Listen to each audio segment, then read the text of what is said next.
अस्सलाम वालेकुम दोस्तों, मैं आपके लिए बहुत दिलचस्प और मालूमाती वीडियोस लेकर आती हूँ। मेरे चैनल को सब्सक्राइब करें और बेल आइकन को प्रेस करें और मेरी लेटेस्ट वीडियोस को सबसे पहले एंजॉय करें। दोस्तों, आज हम मोर से मुतल्लिक बात करेंगे कि वो इंतहाई खूबसूरत तो है, लेकिन वो इंतहाई मनहूस भी है। मोर अपनी खूबसूरती की वजह से बच्चों, बड़ों और बूढ़ों में यकसा हैसियत रखता है। मोर अपने परों पर, खसूसन अपनी दुम पर बहुत फख्र महसूस करता है और जिस वक्त इसकी मादा इसके सामने हो तो मोर अपने पर फैलाकर फिरता है और नाचता रहता है।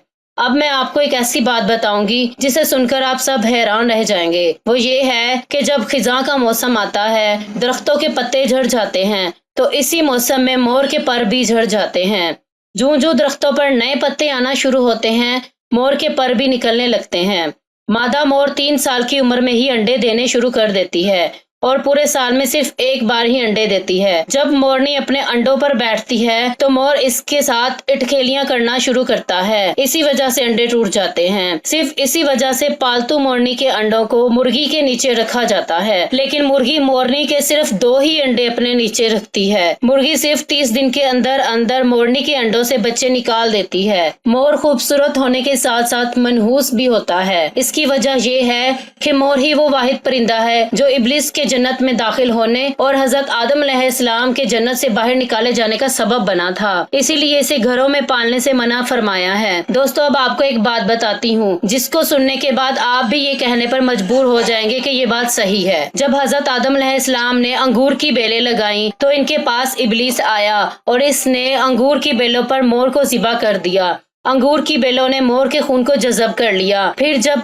बेलों पर पत्ते निकलना शुरू हुए तो इब्लिस एक बार फिर इन बेलों के पास आया और वहाँ एक बंदर ज़िबा कर दिया। उन बेलों ने बंदर का खून भी जज़ब कर लिया। फिर जब बेलों पर अंगूर लगना शुरू हुए तो इब्लिस ने इन पर एक शेर को लाकर ज़िबा कर दिया। इन बेलों ने शेर का खून भी जज़ब कर लिया। और फिर जब फल पकने के लिए तैयार हुआ तो इब्लिस ने इन पर एक खिंजीर को लाकर ज़िबा कर दिया। बेलों ने हमेशा की तरह खिंजीर का खून भी जज़ब कर लिया। तो दोस्तों, यही वजह है कि कोई भी शख्स अगर अंगूर से तैयार करदे शराब पी ले तो इन चारों जानवरों का गलबा आ जाता है। जैसा कि कोई अंगूर की शराब पीता है तो इसके जिस्म के आसाब पर शराब के असरात रूनुमा होते हैं और इसके हुस्न में मजीद चमक पैदा होती है, जैसे मोर के हुस्न में चमक होती है। और जब इस पर शराब के असरात गालिब आ जाते हैं तो वो बंदर की तरह उछलता कूदता है। फिर जब इस पर नशा मुकम्मल तौर पर गालिब आ जाता है तो वो शेर की तरह दरिंदा बन जाता है और लड़ाई झगड़ा शुरू कर देता है। आखिर में वो खिंजीर की तरह बेहयाई और खून बहाने पर आमादा हो जाता है। बल आखिर इस पर नींद का गलबा तारी हो जाता है और इसके आज़ार ढीले पड़ जाते हैं। चंद उलमा कराम का कहना है कि मोर खाना हराम है क्योंकि इसका गोश्त खराब होता है। बाज़ उलमा कराम के नजदीक इसका गोश्त हराम नहीं है क्योंकि मोर गंदगी से नहीं खाता। इमाम आजम अबू हुनैफा रज़ियल्लाहु तआला अन्हु के नजदीक मोर या किसी दूसरे परिंदे की चोरी करने वाले का हाथ नहीं काटा जाएगा, लेकिन इमाम शाफी, इमाम मालिक, इमाम अहमद रजा खान फरमाते हैं कि परिंदों की चोरी का हुक्म भी दूसरी अशिया की चोरी की तरह की चोरी है और चोर के हाथ काट दिए जाएंगे। मोर के बारे में कुछ खास बातें वो ये कि मोर का गोश्त बहुत ही उम्दा